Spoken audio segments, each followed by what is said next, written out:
first scenario, I'll draw our little rectangle car here. So say you're coming in at 40 miles an hour and all of a sudden you see Bullwinkle out in the middle of the road. What's the best case scenario? What are you gonna do to not hit the moose? Stop. Yeah, that's the easiest one. Come right to a stop.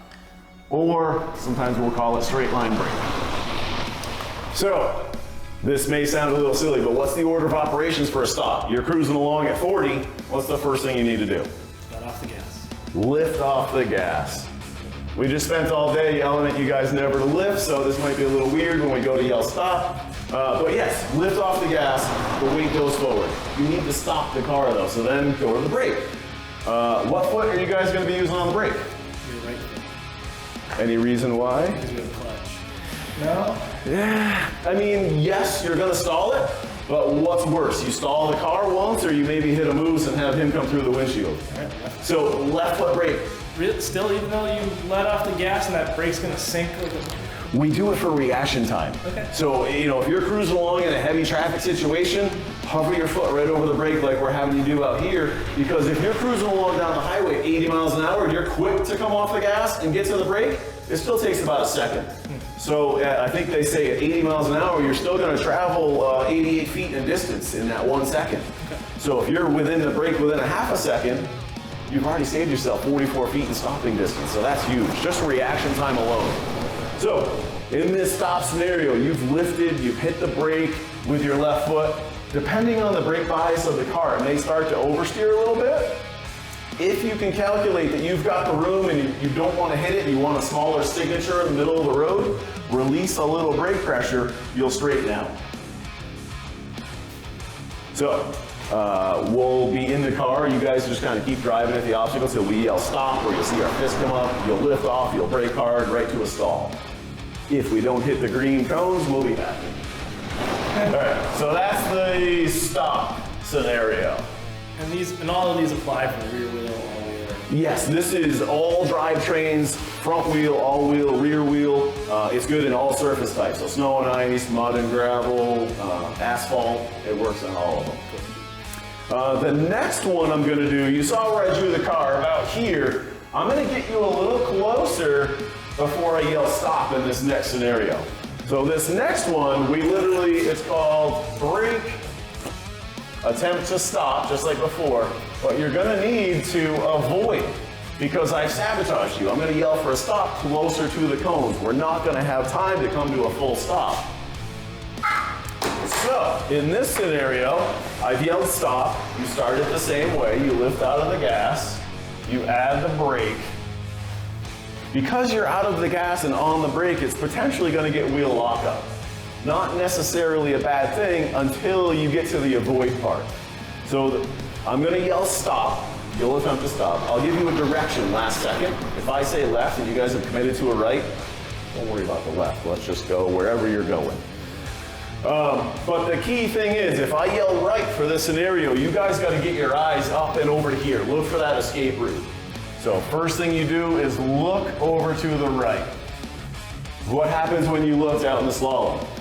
Your hands kind of followed. So if you look to the right, you'll start turning to the right. It's not gonna turn yet though, because you're off the gas, you're hard on the brake. You're the ABS module at this point. So if the wheels are locked up, it's not gonna turn at all. You've gotta let those wheels roll. So release the brake, either after you add in the steering or before. Doesn't quite matter where you do it, but you definitely have to let those wheels roll. A locked wheel has no directional ability. So once you're off the brake, it starts to roll, you start to turn. So that'll kind of get you into this position. And then to stay on the road, which is always a good thing, you just advance your eyes further down the road. So with looking further, hopefully you turn back on the steering wheel to stay on the road. And then advance the eyes again. You're gonna need to get your steering wheel straight. And then the final thing, drive out of there. Add in the gas. That's what's gonna settle down that back end and get you out of the danger zone, obviously. So that's the brake and avoid. I'm gonna yell stop, you'll lift, you'll brake with your left foot. I'll give you a direction. You look that way, turn that way. The important part of this one is releasing the brake. Doesn't matter where, just release it so you can steer. And then of course turn back to stay on the road, center the wheel, get on the gas pedal. All right, so that's brake and avoid. We have got one other technique to talk about. And this one is where they get a little bit more exciting. This one is just a lane change at speed. So, I say it's a little bit more exciting because all I do for this one is as you get, kind of towards that sabotage stopping area, I'm just gonna yell a direction. Obviously I said right in this one because that's where I drew my cars. So on the lane change, I yell right. All you've got time to do, all you need to do is lift off the gas.